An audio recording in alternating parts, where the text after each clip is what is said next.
Oh, he's behind me.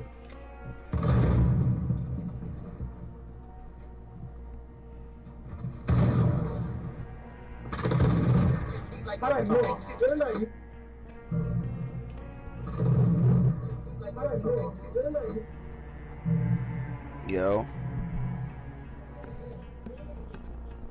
Trying to see how slow the broadcast is compared to what's going on. It's kind of like on time.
He thief, good vibes, y'all got this, hydrate, chill you dig, chill you caught.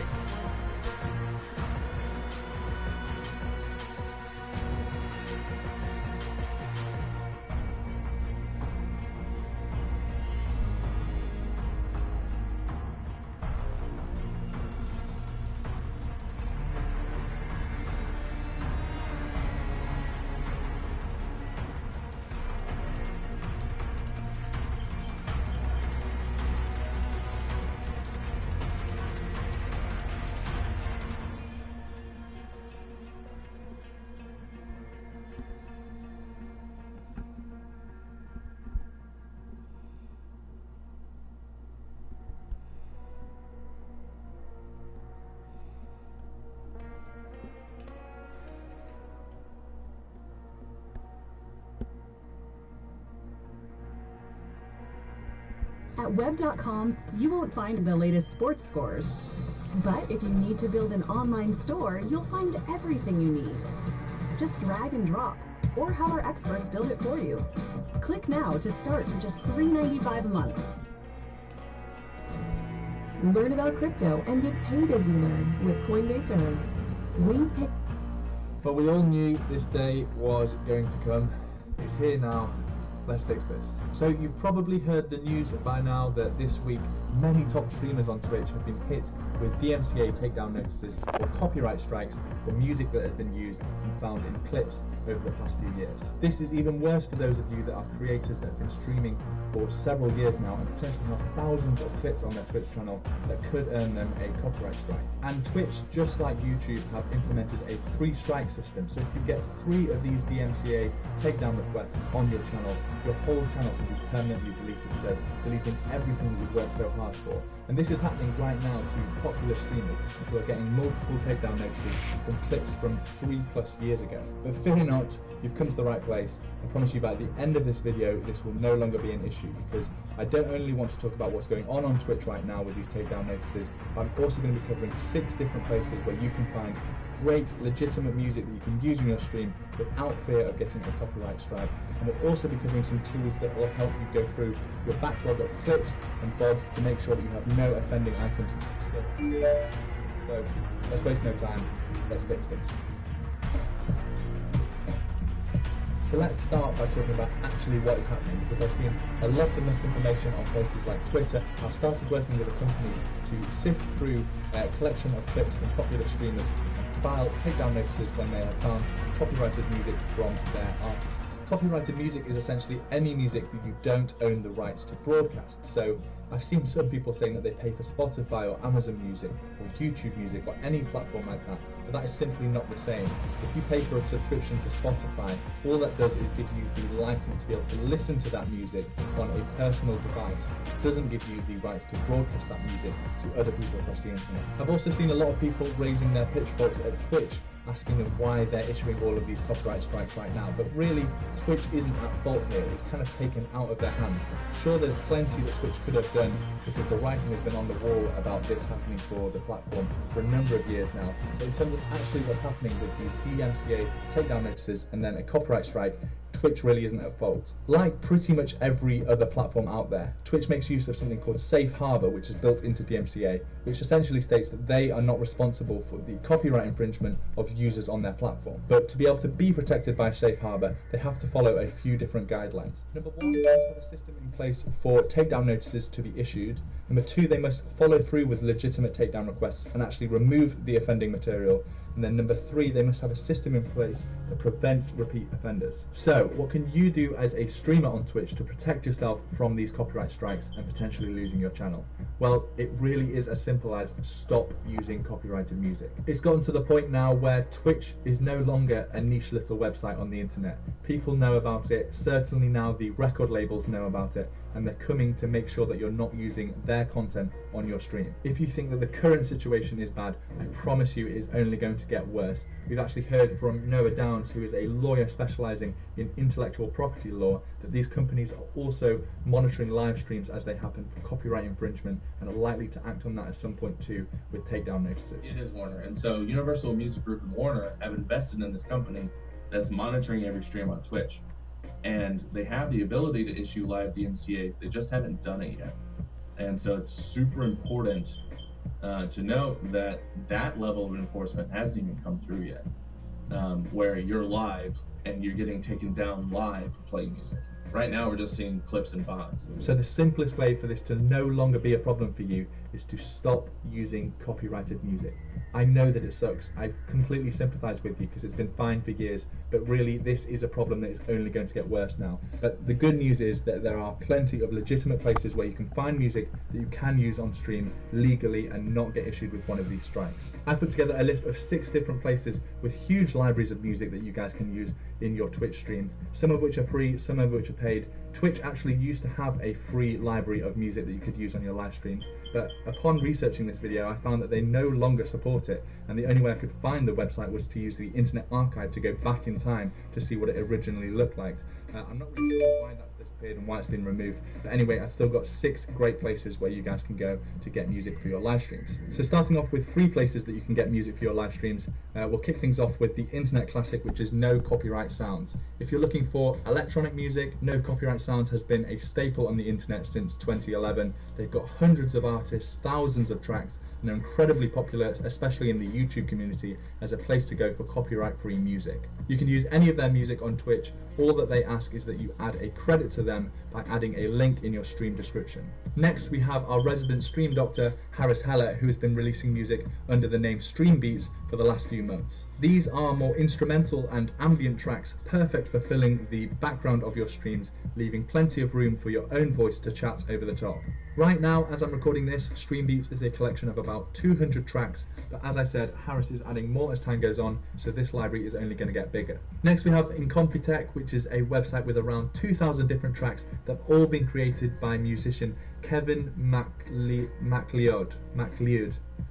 I don't know how you say your name, Kevin, but thank you very much for the free music. In the 2,000 tracks, there's a variety of different genres, and as long as you are crediting the website and the creator, then you're free to use this music in your streams. Next, we have Pretzel Rocks, which is a platform that has been built for live streaming only. They have 2 different tiers, a free tier which just requires that you use their chatbot in your stream, and that posts info about each new song that plays, and then they have a premium tier which is at $5 per month, and that just removes the requirement for the chat attribution. Pretzel Rocks has a pretty impressive library covering various different genres, around 10,000 different tracks. So $5 a month for their paid version, or free if you want to use the chat attribution. So now moving fully into the paid tier, we have the ever popular Monster Cat, which is an electronic music label which has been very popular with creators since 2011. Similar to No Copyright Sounds, their library is mainly electronic music, but it does boast an impressive collection of artists. To be able to stream and use their music claim-free, you need to have their gold tier, which costs $5 per month. Like I said, it's mainly electronic music. If that takes your fancy, it is an impressive number of tracks. Really quite a good roster of different artists. Finally, we have Epidemic Sound, who I have been using on both my Twitch channel and my YouTube videos for the last 3 years. They have a huge library of music with over 32,000 tracks and loads of sound effects as well, in pretty much every genre you can imagine. And they've already got hundreds of playlists set up, so you don't need to spend time searching for the tracks to fit your mood. You can use their music without issues on Twitch, YouTube, Facebook, Instagram, and your podcasts. And they've got a really unique feature called Stems, which allows you to download individual parts of a song, which I use all the time for my YouTube videos, as it allows me to make a song completely instrumental by downloading all of the instruments and leaving out recommendations if you can afford them. They often do deals around Black Friday sort of time, a extended media subscription you can use at checkout. They've not, guys, where you can request the rescue and a couple of minutes very quickly, so they're not all of your Twitch clips have thousands. Wouldn't hold my in development program thing you don't have as well as the Twitch streamers. And it'd be great if they could sort out some kind of relationship with the music labels where they can also stream Amazon Music if you're streaming on Twitch. That would be real beneficial, but that's not something they're going to be able to arrange in a short period of time. Start trading in as little as 3 minutes. Download Gemini and buy Bitcoin now.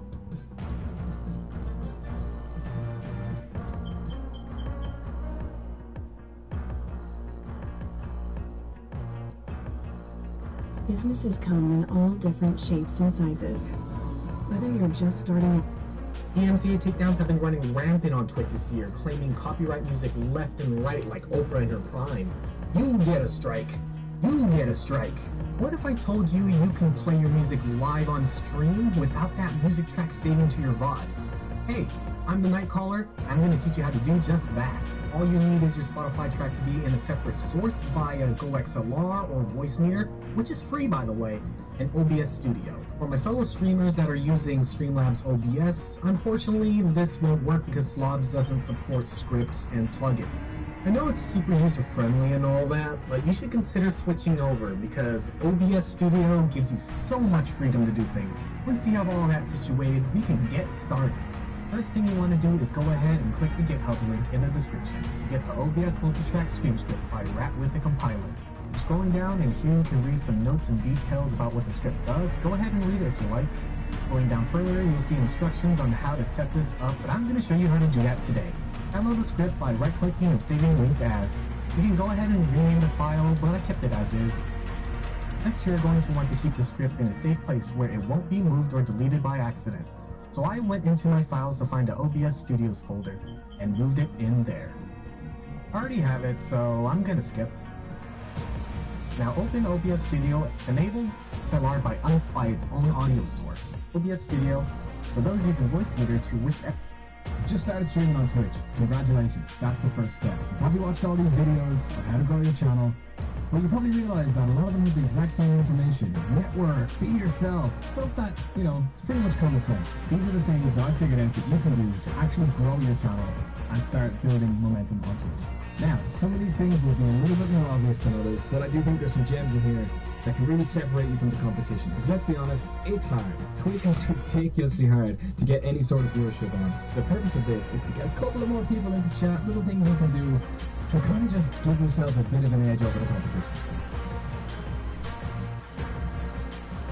Have an interesting title. If you go on any category on Twitch and sort from lowest views to highest views and look at all the people with the low views, you will see time and time again, chill stream, come chill, come hang out, come say hey. Simply putting the words come say hey or come hang, come chill out is not going to entice people to actually come and say hi and to actually come and hang out. You see it, I guarantee you, scroll through any category, it's always there, it's always the same. The title is the one place you have to actually give someone a little bit of information about your personality or what you do before they even have to come and spend a few seconds on your stream, because that is exactly what people will spend. They'll only spend a couple of seconds there and then they'll decide whether or not they like you. Come up with a little funny thing to say in your title. For example, my stream yesterday was called Big Stupid Idiot Plays Minecraft Hardcore for the first time. It's not that funny, it's not that interesting, but it's different than just come chill, come say hey. Try to put something into that title that, you know, says a little bit about you. Maybe it's your sense of humor or whatever. Just try experiment with that, and I guarantee you, people will come. En Emblem Health, cuando decimos la salud sobre todo, se trata de nuestro compromiso de apoyarlo durante esos momentos que pueden cambiarle la vida, como las citas que confirman que su bebé ha dado sus primeros pasitos como debe ser. Everybody pastes their link places, okay? So if you're live, you have your routine. You post it on Twitter, you might post it on your Instagram, your Facebook, wherever. But one of the big ones for this is Discord. There's a lot of communities out there that have self-promo sections on Discord that will allow you to post your link. Unless it's one of these Discord communities that are just like, hey, we're a Discord community, come follow us, and we support each other. That's bull. Don't join them. It's just a link dump, basically. But there is a lot of communities, different streamers or whatever, me included, who have a section on their Discord community for people to self-promote. Whether that's their YouTube channel or their Twitch streams or whatever. But don't just join these communities for the express intent of posting your link in there. People are going to be way more likely to come to watch your video or watch your stream if they recognize you from being active in that Discord. You know, if you join it and all you do in that Discord is just spam your link, people aren't going to watch it. If you look at my self-promo section on my Discord, and if you look at people who just drop their links when they're live, and you go on and click at their viewer list, I very, very, very rarely will see anyone from my community there. But if it's someone who's active and talks a lot in the general chat or the chit-chat section or wherever, and then they drop their links, and I go on, there's always other people from the community there, and they're in chat, they're actively hanging out, they're actively watching. So that's what separates it. If you are just active in that community, and you don't have to be there all day, just spamming what you're doing, basically treating that Discord as your own personal Twitter. You don't have to do that. The odd hello, hey, what's up? Engage in a conversation that's happening on the Discord server. People will show up after that. You know, people will recognize your name, they'll see when you drop a link, and then they'll come and watch you.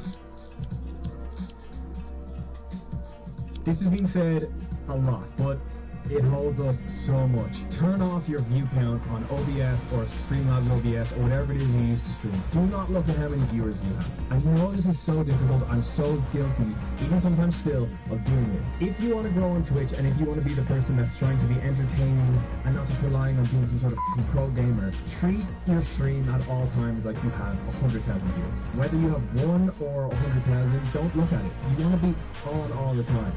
Alright? You want to be chatting, engaging, practicing, even when you're not live, just talk when you're playing games. So many streamers that I know, or people who I know, or friends that I have who started streaming, and they write to me and they're like, hey dude, like I'm not growing, or I'm not doing anything, or like people aren't staying. I watch their streams and they're sitting there, playing the game, doing whatever, saying nothing. The minute they see the one viewer pop up or the view count go up one, oh, what am I doing? And they'll start talking then. But like, that takes a while. That view counter is not real time. That takes a while to update. That time that you're sitting there silently waiting for viewers to come, which will not happen. They will not just come on their own accord, and you're saying nothing. The time you're doing that, somebody's come, realize you haven't said anything in 5 seconds, and they've gone straight away. So turn off the view count. Don't pay attention to the numbers. Have fun with it. Start off and just have a little bit of fun. And that fun will show. But if you're constantly watching for this view counter to start bumping up to 2, 3, 4, 5, 6, 7, 8, whatever, it's not just going to happen on its own. You yourself have to be entertaining at all times. You're streaming. You're not playing games. That's why you're doing this. You're streaming to be entertaining.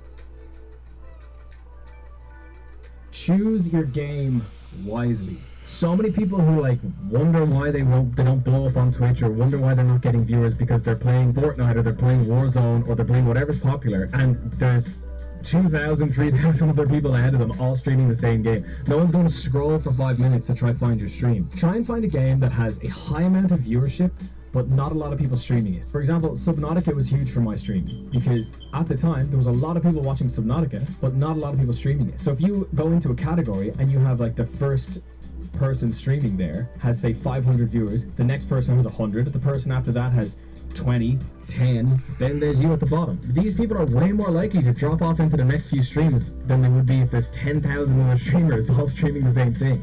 Try and find games like that, that are just timeless, that are always popular, but that just don't have hundreds of people streaming them at a time, because no one's going to sift through all those streams to try and find you. Also, don't just pick the game because you think you'll get views from it. Make sure that it fits your streaming style. Scroll through the browse section on Twitch and see what looks fun. Make sure it fits your personality, the way you want to talk, the way you want to entertain. It has to be right for you. It is a little bit tricky to find that balance, but once you find it, it will do wonders for your channel. A big thing on Twitch at the minute is people coming into a chat and letting you know that they're about to stream. Do not be this person. If you take anything from this video, don't be this person. If you're new to a chat and you show up and you say hey, and the streamer says hello back to you and chatter welcoming you in, all that kind of thing, don't have the second thing you do be tell us that you're about to stream. Don't come in and say things like, hey, I'm good, just getting ready to stream. Oh cool, I stream this too, or I'm just about to start streaming this, no way. What do you mean no way? You're sitting in the Minecraft channel.